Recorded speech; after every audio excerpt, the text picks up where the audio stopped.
सपनों को बस्ते में रख कर चले हम, उम्मीदों के पथ पर घर से चले हम।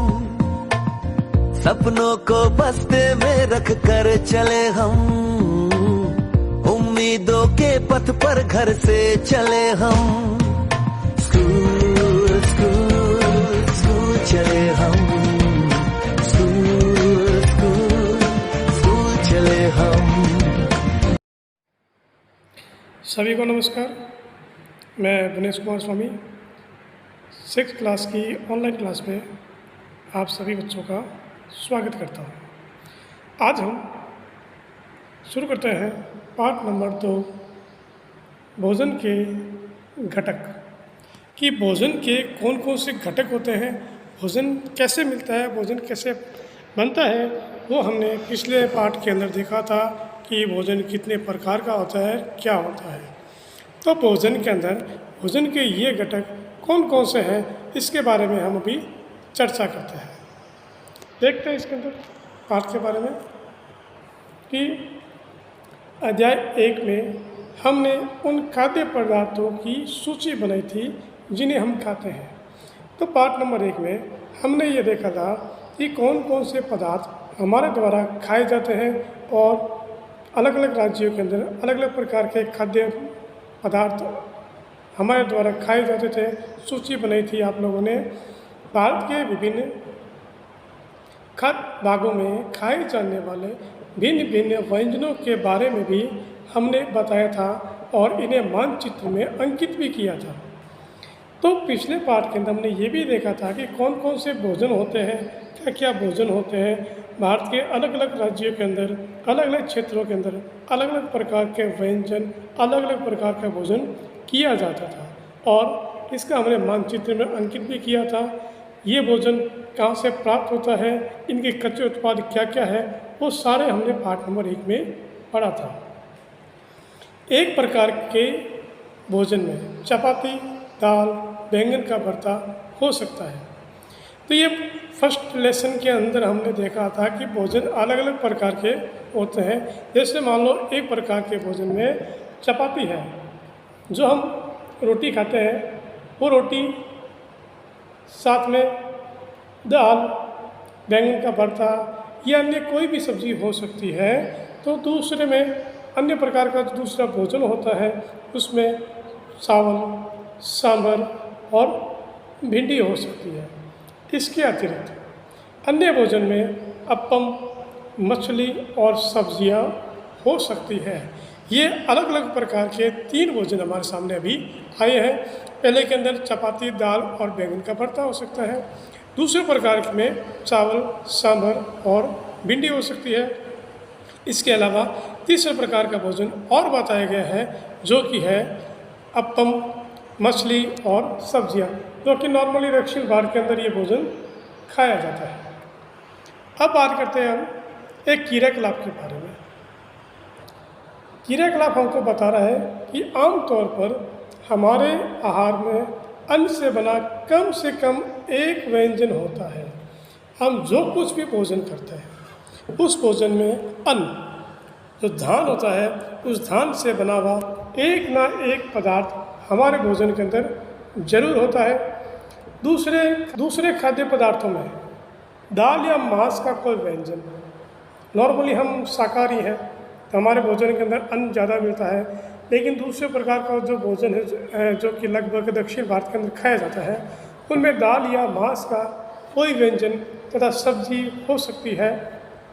इसमें दही, मट्ठा और अचार भी शामिल हो सकते हैं। इस तरह के आहार के कुछ उदाहरण सारणी 2.1 में दिए गए हैं। देखिए, आपको नीचे सारणी दिखाता हूँ। जैसे सारणी दिखाई गई है, इस सारणी के अंदर जैसे आपको क्षेत्र बताया गया है। क्षेत्र कौन सा है कि पंजाब है। पंजाब के अंदर जो अन्न खाया जाता है ज़्यादातर, वो मक्की की रोटी खाई जाती है। हमारे राजस्थान के अंदर जो नॉर्मली अन्न खाया जाता है वो गेहूँ है, बाजरा है और साथ में दाल या मांस का जो व्यंजन है, या राजमा खाई जाती है ज़्यादा। सब्जियां हैं, नॉर्मली वहाँ सरसों का जो साग है वो ज़्यादा खाया जाता है। और अन्य व्यंजन के अंदर दही, घी, लस्सी, ये अन्य प्रकार के व्यंजन वो ज़्यादा खाते हैं। आंध्र प्रदेश है जो कि वहाँ पे ज़्यादातर चावल खाया जाता है, साथ साथ में इसके अरहर की दाल या रसम वहाँ की विशेष प्रकार की अलग व्यंजन है जो कि नॉर्मली चावल के साथ खाया जाता है। सब्जी है कुंदरू, जो सब्जी वहाँ खाई जाती है, साथ साथ में मट्ठा, घी और अचार, ये अन्य व्यंजन के साथ में वो अपने भोजन के रूप में ग्रहण करते हैं। अब अध्याय 1 में प्रस्तावित क्रियाकलाप 2 में आपके द्वारा सारणी में दर्शाए गए व्यंजन छाटिए, इस सूची में कुछ अन्य व्यंजन जोड़िए और इसे सारणी 2.1 में दर्शाई गई विधि से पूरा कीजिए। जो हमने पहले पाठ के अंदर जो सारणी बनाई थी, जिसके अंदर अलग अलग प्रकार के व्यंजन, अलग अलग प्रकार के क्षेत्रों के, राज्यों के जो भोजन हैं उनके बारे में चर्चा की थी। तो अभी इस पाठ के अंदर सारणी के अंदर 2 पंजाब और आंध्र प्रदेश, 2 प्रदेशों की हमने भोजन की सूची देखी थी। ऐसे ही प्रकार जो सारणी आगे और है उसको और आगे और बढ़ाया जाए, उसके अंदर और प्रकार के राज्य और व्यंजनों को जोड़ा जाए। इस सूची में कुछ व्यंजन जोड़ने हैं जो कि सारणी में दर्शाने हैं। कभी कभी क्या होता है कि हम अपने भोजन में वस्तुतः उन सभी व्यंजनों को नहीं ले पाते हैं। यदि हम यात्रा में हो तब हम वही खा लेते हैं जो रास्ते में उपलब्ध हो। अब डेली हम जो खाना खाते हैं, हमको पता है कि डेली रोटी, सब्जी है, दही है, रायता है, अचार है, ये हमारा डेली का भोजन है। लेकिन कई बार जब हम यात्रा पर होते हैं, कहीं जा रहे होते हैं, तो हमको ये सारा भोजन मिल नहीं पाता। रास्ते के अंदर जो चीज़ें मिलती है हम उन्हीं से अपना भोजन कर लेते हैं। यदि हम में से कुछ लोगों के लिए संभव नहीं हो पाता है कि इस तरह के विविध व्यंजन हर समय खा सकें। अब सभी व्यक्तियों के लिए, सभी लोगों के लिए ये संभव नहीं है कि वो सभी प्रकार का जो भोजन है जो डेली खाते हैं हम लोग, वो डेली खा सकें। विविध प्रकार के व्यंजन हर समय खा सके, ये ज़रूरी नहीं है, किसी के लिए संभव नहीं हो पाता है और किसी के लिए संभव है, वो खाते भी हैं। आहार में विभिन्न खाद्य पदार्थों के इस तरह के वितरण का कोई न कोई आधार होना चाहिए। क्या हमारे शरीर को विशेष प्रयोजन के लिए विभिन्न प्रकार के भोजन की आवश्यकता होती है? क्या हमारे शरीर को विभिन्न कार्य करने के लिए, क्योंकि हमारा शरीर अनेकों प्रकार के कार्य करता है, तो क्या सभी कार्य करने के लिए, अलग अलग प्रकार के कार्य करने के लिए हमारे शरीर को विभिन्न प्रकार के भोजन की आवश्यकता होती है क्या? ये हमको देखना है। तो विभिन्न प्रकार के खाद्य पदार्थों में क्या होता है? क्या सभी जो पोषक पदार्थ हमको मिलते हैं, क्या सभी खाद्य पदार्थ में वो चीज़ें नहीं होती क्या? कि विभिन्न खाद्य पदार्थों, हम अलग अलग खाद्य पदार्थ क्यों खाते हैं? क्या एक ही पदार्थ खाने से या एक प्रकार के खाद्य पदार्थ खाने से हमको जो चीज़ें चाहिए, जो पोषक पदार्थ चाहिए, जो शरीर की आवश्यकता है, क्या वो पूरी नहीं हो सकती क्या? हम जानते हैं कि प्रत्येक व्यंजन एक या एक से अधिक प्रकार की कच्ची सामग्री से बना होता है। वो हमने पाठ 1 के अंदर देखा था। जैसे मान लो आपको रोटी बनानी होती है, तो रोटी के लिए जो कच्ची सामग्री है वो नमक है, आटा है, पानी लगता है। दाल बनानी होती है, दाल के अंदर कच्ची दाल है, पानी है, इसके अलावा जो तेल है, घी है, और जो मसाले उसके अंदर डाले जाते हैं, हल्दी, धनिया या जो भी अदरक जो भी डाली जाती है, वो अलग अलग प्रकार की कच्ची सामग्री है जो हमें पादपों से पादपों या जंतुओं से मिलते हैं।